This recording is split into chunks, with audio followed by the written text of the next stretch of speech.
Cette nuit, j'ai rêvé d'un rôle que je n'aurais jamais cru possible.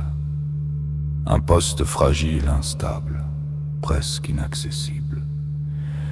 J'étais président mais sans décor, juste un homme avec sa force, ses failles, son regard sans détour.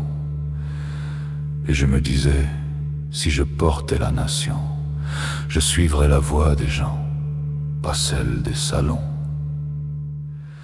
Je penserai d'abord à ceux qui portent l'effort, qui affrontent l'aube froide avant même le premier transport. Ceux dont le salaire glisse comme un fil qui se tord entre le brut qui brille et le net qui s'évapore. Je voudrais rendre au travail son trésor, un revenu clair, entier, solide qui redonne du corps.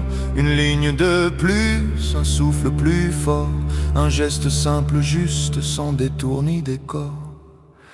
Tu demanderais, tu prends ou ce renfort? Je te répondrai vrai droit, sans ornement ni ressort. Pas dans les soins ni dans le savoir qui éclaire les corridors, ni dans les vies qui ont bâti nos abords. Je puiserai là où l'État s'endort, dans les dépenses mortes, sans trace, sans effort. Et de vie, de mécanismes sans accord, structure ancienne dont même les rapports ignorent le sort. Je ne touche pas aux vivants, je coupe les détours, je redresse la route, j'assainis le parcours.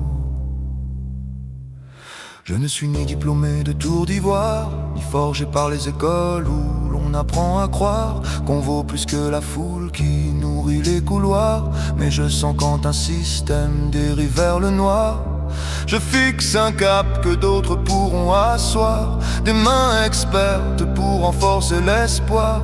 Un pays avance quand chacun peut y croire, quand la direction reste sincère sans s'asseoir. Et pourtant, dans ce rêve, un frisson m'a traversé le soir.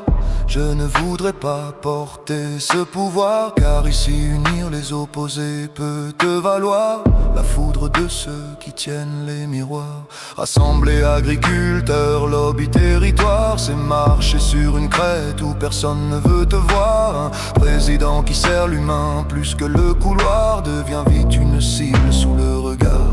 On peut l'étouffer, le plier, le réduire au silence illusoire.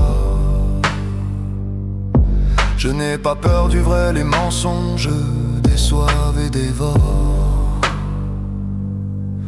Mais je sais aussi que rien ne peut décevoir un peuple qui marche uni dans un seul devoir. Quand le cœur d'une nation veut enfin se revoir, chaque frontière intérieure cesse de s'auto-dévorer dans le noir. Si un jour on s'élève tous sans vouloir s'émouvoir, alors ce pays peut changer de trajectoire, pas par miracle, par pouvoir, mais par une direction que chacun peut vouloir. Voilà ce rêve posé sans voile ni phare, pas de trône, pas de dorure, pas de fanfare, juste une route où le net se répare, où le sens revient, où la dignité repart. Si nos pas salissent, cette vision deviendra phare. Si l'on demeure seul, elle restera quelque part dans ce rêve qui m'a parlé tard, comme un murmure qui attend son départ.